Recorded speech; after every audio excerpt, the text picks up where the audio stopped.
Mwiriwe neza inshuti z'urubuga hakurya y'ubuzima. Uwiteka abahe umugisha abarinde, usumba byose Imana ihoraho Data wa twese abahe umugisha, abamurikishirize mu maso he abagirire neza. Uwiteka Imana Nyiringabo, Umwami w'icyubahiro, amenyera ibihe, ese wifite imyuka byose abahe umugisha, abarebe neza, abahe amahoro. Umunsi tugiye kureba itegeko rya gatandatu umuntu akurikiza mu buryo bwo mu mwuka, agatera imbere mu mwuka kandi agatera imbere no mu mubiri. Iri ni itegeko ryo kwizitura, ndetse no kwizitura hehe, ndetse no kwizitura mu biki. Ni itegeko ryo kutizirika ku bintu ibiriho n'ibitariho. Ibintu byinshi twizirikaho nibyo bitubera inzitizi mu gutera imbere. Mu bintu bya mbere bituzirika, tuzirikwa n'igihe cyahise, ibyabaye, ibyo twibuka. Ukaba uriho uyu munsi ugaragara mu mubiri, ariko ubwonko bwawe, imitekerereze yawe iri mu gihe cyashize. Twabonye ukuntu umuntu abaho ariko aba mu mitekerereze y'abandi, cyangwa imitekerereze y'abandi ariyo imubamo. Ariko ahangaha noneho hariho urugero, hari umuntu nigeze kumvisha indirimbo ya kera y'umucuranzi witwa Nkurunziza. Ni umucuranzi wiriya hakurya iwacu, hakurya ya Muhazi. Hanyuma arayumva ararira, ndamubwira ntabaye iki, ati jye nagumye iyo ngiyo. Ntese ahagana he? Ati iyo ngiyo, ati icyo gihe izi ndirimbo ziririmbwa, ati niho nibera, ati iki gihe si icyanjye.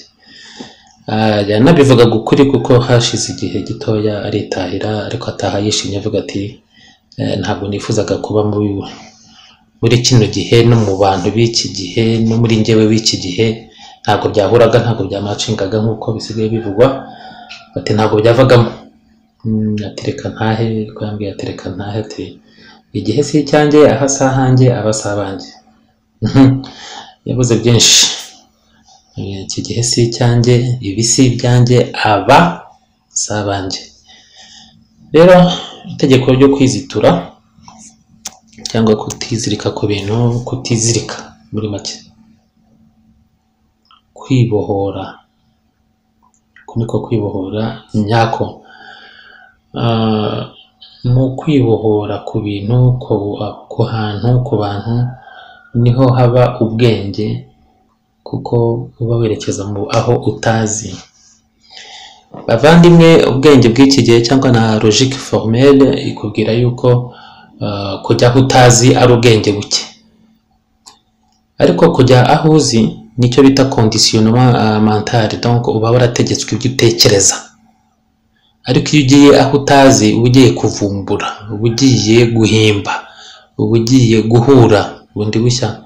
Rero muri spiritualité, donc cyangwa se duhereye ku madini, amadini afite ibyo aguha bizwi, wigishwa imihango n'imigenzo, hanyuma ukabikurikiza. Ariko spiritualité yo ujya kwishakira, hanyuma ukivumburira ibyo ubona ubwawe, uvumbura ntawe ubikubwiye. Icyo gihe ibyo bintu bikabihame kuri wowe, ukora yuko hari icyo wabonye utegeshejwe n'umuntu, utabwirijwe n'umuntu, utajyanywemo n'umuntu. Ubwo bwitonzi n'ubushishozi no gukora mu mitekerereze bituvanamo kandi bikatuvanaho imigozi twaziritswe n'igihe cyashize, bya bindi twari tuzi bya kera. Bifungura umuryango wa gereza ibikorwa byacu byashyizweho cyangwa byashyizwe mu bwonko bwacu, biba byarashyize mu mitekerereze yacu. Iyo gereza tuyivamo. Iyo wemeye kwinjira mu kitazwi, niho hari umurima w'ibishoboka byose. Icyo gihe rero nibwo twirekura tukiha umwuka wo kurema, noneho ahangaha niho twinjira mu ndirimbo n'imbyino y'isanzure.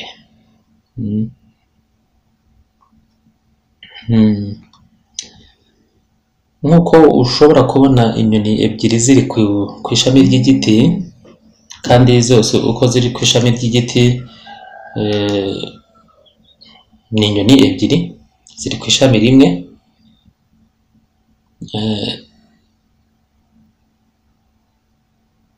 Icyo giti nacyita igiti cy'umuntu nyawe. Ni igiti, urabona igiti kiri hariya, ariko ku ishami ryacyo hamwe hari inyoni ebyiri. Icyo giti nacyita swameme cyangwa wowe nyawe. Hanyuma za nyoni ebyiri, imwe nayita inarijye, indi nayita jyewe jyenyine, nk'uko bigira umwami yabivugaga, jyewe jyenyine. Hanyuma ahangaha uwo jyewe jyenyine nta inarijye irimo. Ni wa wundi uri wenyine, udafite ibindi ahetse by'igihe cyashize, udafite ibyo ahetse by'igihe kizaza. Oya, uwo rero niwe twavuga ko iyo inarijye nawe nyawe biba bimeze nk'inyoni ebyiri ziri ku ishami rimwe birimo biganira, ariko bikaganirira heza, biraganirira mu mubiri umwe. Icyo giti nacyita ubugingo. Hanyuma inyoni ya mbere ariyo inarijye irya imbuto nziza zihiye ziva kuri cya giti cy'ubuzima. Hanyuma wowe nyawe aba arimwo yitegereza ya nyoni y'inarijye irimo irya izo mbuto yishimye cyane, ariko iyo wowe nyawe aba arimo areba uko iyo nyoni yitwa inarijye irya ibintu, irarya izo mbuto yishimye cyane, yaryohewe cyangwa cyayirenze, ariko wowe nyawe arimo arareba ibyo ngibyo yirekuye. Imbuto se ndashaka iziki? Ubundi mwanya sinshaka kurya, ninshaka kurya ndagenda ndavumbura ndahura ndarya. Inarijye ihora irya, inarijye ishimishwa no kurya umusaruro wivuye mu byo izi byashyizweho n'uburyo bwo gutekereza. Iyo ni imitekerereze yo mu gitabo cya Buddhism Zen na Hinduism. Muri Hinduism icyo gitabo ibyo birimo cyitwa Mundaka Upanishad. Itegeko rya gatandatu rero ryo mu buryo bw'umwuka ni itegeko ryo kwirekura, ryo kwibohora, ritubwira yuko kugira ngo tugire icyo tugeraho mu isi y'ibifatika ari ukubanza kubirekura. Ni ukubanza kubirekura. Iyo utabanje kubirekura ntacyo ugeraho. Ibyo byo ntabwo bishoboka. Ahangaha niho abahanuzi n'abandi bigishije bavuga ngo nimuhindukirire ubwami bw'Imana, ibindi muzabyongererwa. Ntabwo baba babeshya. Yesu yarabivuze, ngiye hafi cyane. Yesu yarabivuze, murabizi, hari n'abandi benshi babivuze, ariko ntabwo bijya bikunda yuko ibi bintu umuntu abifatanya ngo bikunde. Ntabwo bishoboka. Bisaba rero yuko ukora kimwe ikindi ukakireka.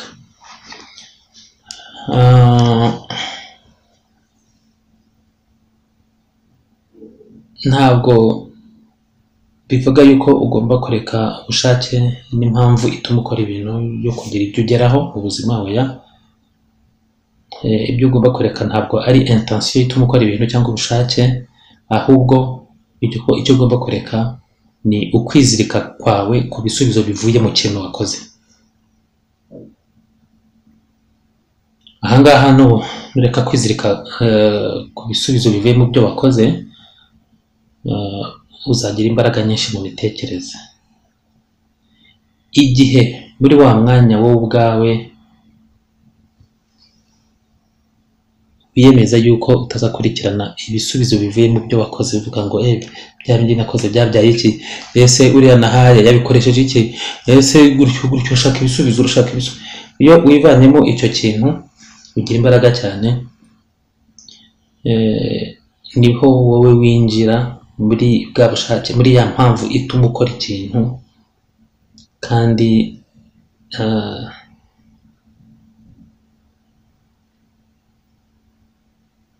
uba winjije impamvu yo gukora ikintu mu bushake budashingiye ku cyahise, budashingiye ku kizaza, budashingiye ku kibi, ahubwo bushingiye ku ntego idahinduka yo kuyoborwa no kutazirikwa n'ibintu. Reka wenda mbisobanure neza. Kwizirika ku bintu iteka burya bituruka ku bwoba umuntu aba afite, no kumva adatekanye, akumva yuko gutekana kwe agomba kwizirika ku bintu akabivunikira akashyira hariya. Ariko impamvu umuntu yumva ashaka umutekano uvuye mu bintu ni uko aba ataramenya we nyawe bwite, we nyawe ntabwo uramenya wowe ubwawe bwite ngo bimeze bite, urinde uri iki. Oya, ibintu byose ushaka ushobora kubibona ukoresheje iri hame ryo kwirekura, ukibohora, ukava ku bintu. Iyo uvuye ku bintu nibwo biza, iyo ubyiziritseho nibwo bigenda. Isoko y'ubuzima bwiza y'uburumbuke n'ibiza mu mubiri cyangwa se no mu isi y'ibifatika bituruka kuri wowe nyawe. Wowe ubwawe muri wowe nyawe uzi uburyo ibyo bintu bishobora kurangira, ibyo ukeneye, niba ari amamodoka, amafaranga, amazu, imyenda, byose ibyo ni ibintu by'ibimenyetso biri aho ngaho. Ariko ibyo byose ni ibintu by'ibimenyetso bigaragaza ko hari umuntu yageze. Ariko gukurikirana ibyo bimenyetso nicyo kiba kikuyoboye, ushaka urumuri ruturuka mu bifatika kugira ngo bigaragare abantu babimenye. Ahangaha iyo ibimenyetso bigaragaza yuko hari aho wageze cyangwa hari uko uhagaze ubundi utabibona, nibwo ugira ubwoba bwinshi cyane, ugasanga wowe ubwawe wavanze wowe nyawe umuvanga n'ikimenyetso kigaragaza wowe wundi cyangwa ugana ku ndarigi. Kwizirika ku bintu iteka bishaka ibimenyetso bigaragara bikagaragarira n'abantu, icyo ngicyo ni ikintu kiva mu bukene bwo kutamenya uwo uriwe. Kwirekura ni ibintu bigaragaza ubukungu mu kwimenya uwo uriwe, niko bigenda. Ntabwo ushobora kubona ibyishimo utabanje kwirekura.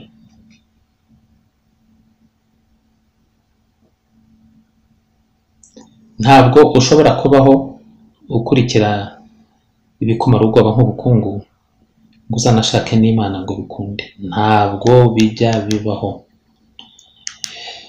Reka dufate imirongo ya Bibiliya tuyisome neza mwumve icyo bivuga.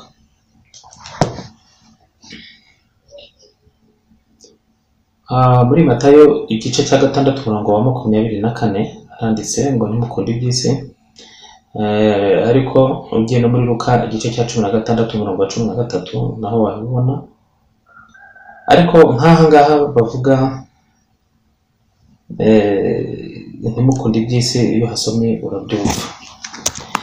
Niba bakubwira ko utagomba gukunda iby'isi ntacyo wumvamo se?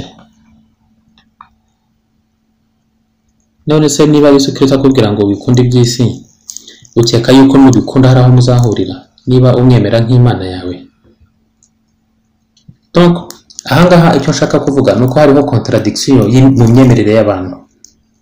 umuntu arakubwira yuko akunda Imana, umuntu arakubwira yuko umuntu jyewe namenye Imana, jyewe yabaye jyewe ni jyewe. Okay, it's okay? Urakoze. Ariko se ibyo ijambo ufite, iyo Bibiliya ufite mu ntoki, ibyo ivuga ubwayo ko wowe ntaho ubirimo na hakeya, urayifite, iragufite, ni umurimbo, niki? Ese ubundi mwagiye mwibaza ufite Bibiliya mu ntoki cyangwa niyo igufite?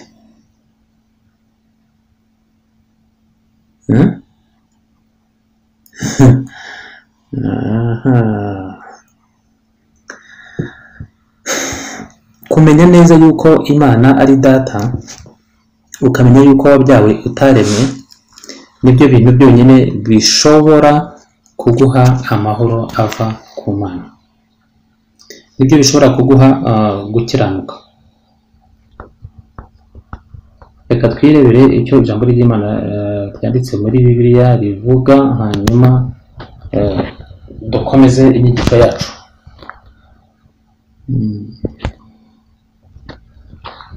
Tugiye kureba rero kuri Matayo igice cya 6 umurongo wa 24 utubwira ngo iki?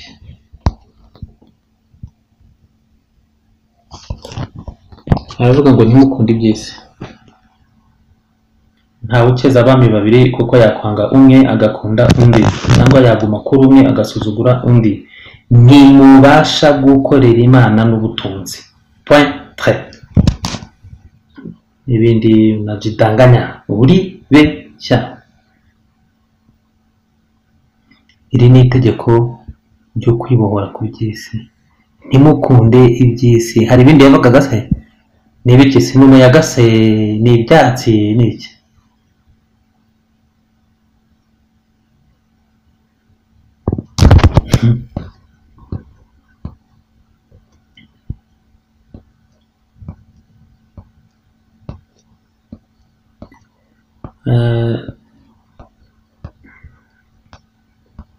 hari aho Yesu yavuze ku bijyanye no kwiganyira muri Matayo 6, muri Matayo igice cya 6 umurongo wa 25. Hako nkunda gusoma cyane ni kuri 33 havuga ngo ahubwo mubanze mushake ubwami bw'Imana no gukiranuka kwayo, nibwo ibyo byose muzabyongererwa. Nibwo iyo ni condition. N'abantu ugashaka ibyo ngibyo n'ibindi uzabibona. Urambwira uti ko njya mbona abantu bakize kandi ari abapagani, ntabwo uzi ibyo barimo, ntabwo uzi aho baciye, ibyabo bireke, ibyabo byo byihorera. Kuri 34 haranditse ngo ntimukiganyire mutekereza iby'ejo, kuko abejo baziganyira iby'ejo, umunsi wose ukwiranye n'ibibi byabo. Ese kuki atadusinziriza? Hari impamvu tuzayireba, tuzanayimenya.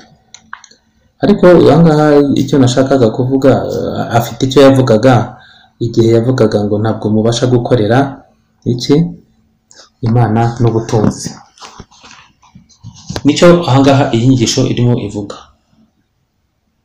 Iki kintu cyumvikane neza.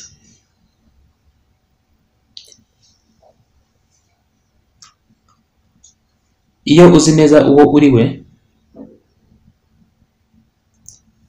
wirinda kwizirika ku byahise, ku bisubizo biva mu byo wakoze, ahubwo ugahora wicaye uteguye kandi witeguye kwakira ibyo isanzure riguha. Ibi ngibi bisaba yuko iteka uhora ubaho mu kintu kimeze nkaho utazi icyerekezo cyawe. Ibi ngibi mu byumve, ugomba kubaho usa nk'utazi aho werekeza. Ibyo ni ibyanyu kuvuga yuko mvuze ngo wabaho gute utazi iyo werekeza. Reka tubirebe. Urakora bakakubwira yuko ugomba kuba umupilote kuko naso ari umupilote, cyangwa ugomba kuba minisitiri kuko so ari minisitiri, cyangwa ugomba kuba umusirikare kuko so ari umusirikare. Ugakora nuko ibyo nderekeza. Njyewe ngomba kuba umucuzi w'ibyuma kuko data yari umucuzi. nuko ubwayo nguko. Ariko ushobora no kwiga no kwicara ibyo by'ubucuruzi ntubiha agaciro, ejo ukabona opportunité yo kwigira perimi ukaba umushoferi. Aha ngaha ndashaka kuvuga yuko conditionnement mental badushyizemo nitubwira yuko umuntu wuzuye agomba kuba ameze uko. Hari stati bashyizeho hariya, hari profil. Umuntu wese ugomba kwemerwa agomba kuba ameze gutya. Aha ngaha rero kubaho mu buryo bwo kwirekura bituma ubaho ubuzima bwakirikije cyose nk'igishobora kugukiza no kukwigisha kibe cyiza. Ariko kuvuga ngo kora yuko iwacu bakora ibi ngibi nanjye ngiye kubikora, cyangwa kubera ko abantu bavuga ko ngomba kumera gutya nanjye ngiye kumera gutya, aho ni ukwibeshya, nta kintu upfa ugezeho. Mujye mureba abantu bashaka umutekano mu buzima bwabo, barinda bava ku isi batabugezeho.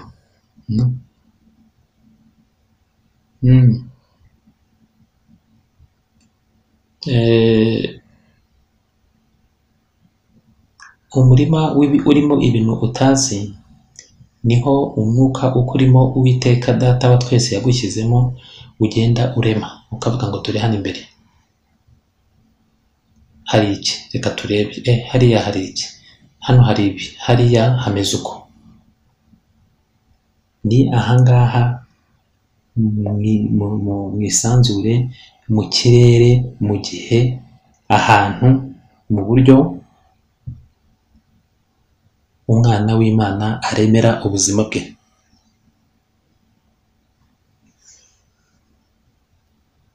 Wibaho mu buryo buzwi ngo abantu bavuge ngo dore warize ugomba kuba umwavoka, kandi ugize Imana, urugero ubonye akandi kazi cyangwa ubonye ikindi ukora, hanyuma kubera yuko bagukondisiyonye yuko iyo wagize gutya bigenda gutya, ibyo wari gukora wenda nk'ubucuruzi bikaguha amafaranga menshi, ugiye kuba umwavoka, byo uri gusimbukana n'abantu uburanira, cyangwa urya za ruswa birangira wenda unafunzwe. Rero hari ukurekura ibintu, ntugizirikeho ngo uvuge ngo ibintu byanjye, icyo gitekerezo ni ukugikuramo burundu, kuko warayisanze kandi uzabisiga. Kwikuramo ngo abantu banjye, abo ngabo baraje urababyara, uzabasiga, nabo babyara abandi nabo babasiga, si abawe. Kwishyiramo ngo hari ibintu, amamodoka uzabisiga, ahubwo garukira Imana mu nzira yawe, garukira iso, ibindi uzabyongererwa.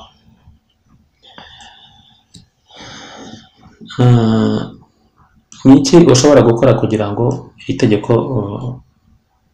urishyire mu bikorwa? Iri tegeko ryo kwirekura no kwirinda kwizirika ku bintu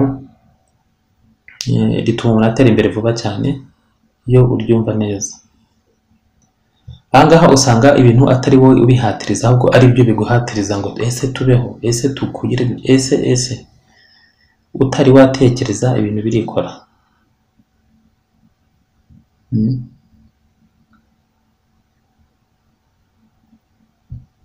Mwihangane murekure, nimurekura muzabasha kujya gusohoka muri iyo si irimo ibafatirana, ibaniga, igira gute.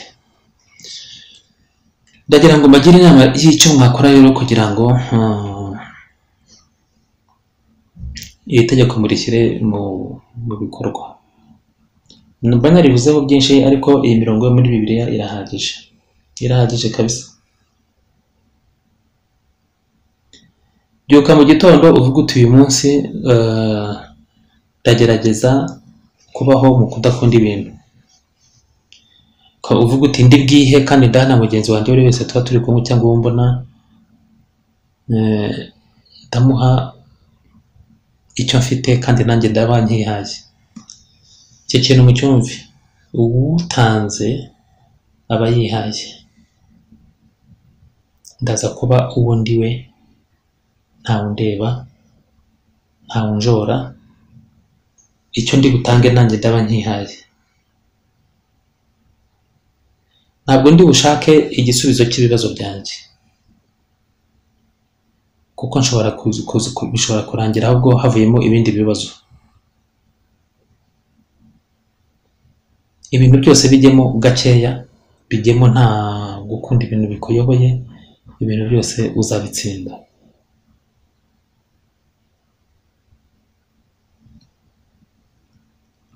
Icya kabiri, iyumvishe ko uri buze kwinjira mu murima w'ibishoboka byose. Nuhagera nta kintu na kimwe ufite ugiye gushaka cyangwa kikuziritse, opportunity zirafunguka. Abajya bambwira ngo barashaka kongera icyo bakora bitewe na element yabo n'ibiki ndabyumva, ariko nimugera ku itegeko rya detachement, ahangaha nibwo muzamenya yuko ni ibintu byoroshye kurekura ibintu uhita ubona ibindi, ni automatique, ariko byaratunaniye.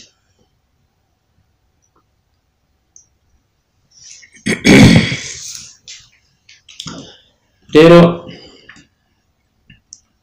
hari icyo nashakaga kuvuga. Ngiye gukora resume y'aka kantu mbabwiye, nagerageje gufata hirya no hino kugira ngo nkegeranye. Witegekwa n'igihe cyashize, cyo ni kimwe. Le passé ntigutegeke. Icya kabiri, menya uwo uri we nyawe w'imbere. Icya gatatu, witegekwa n'igihe kizaza nturakigeramo. Icya kane, baho mu gihe urimo, beho nyabyo.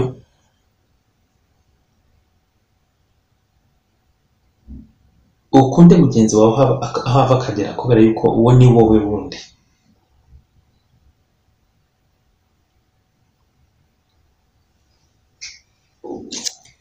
Kurikiza amategeko atuma utera imbere. Irinde icyo nita kwita ku magambo, kwita ku byo abantu bakuvuga.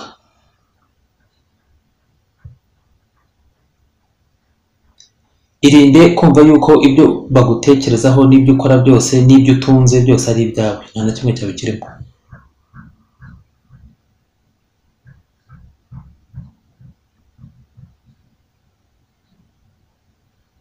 Nta kintu na kimwe wazanye ku isi, nta kintu na kimwe ufite uyu munsi uzahavana usibye umubiri wawe. Numara kubona iyi nzira, uzakora attention, uzakora concentration, uzakora meditation, uzakora n'ibindi, kandi wabanje kurekura ibintu. Banza urekure bariya b'inyuma mu gihe cyashize, banza urekure abo mu gihe kizaza, barekure. Curi ku mutwe mu buzima, utekereze ibyakuziritse byose, biriya hariya byose bireke. Nibwo uzajya kubona ubone imbere yawe hari ibintu wakagombye kuba warakoze ugakira, ariko ntabyo wakoze kuko wari ufite ikintu bakwibejemo ngo uzabiki. No. Umwana aba akwiye kurekwa n'ababyeyi agakora icyo ashaka, ariko ntabwo mubaje kuko nasa ari umubaje. Wa mwana nagenda neza atiziritse ku bintu, niwe uzaheka umuryango wose awukize. Nureka kwizirika ku bintu nibwo uzatanga ugaha umukene ibifatika. Numuha ibifatika niko nawe uzasubizwa ibifatika. Biteka barinde.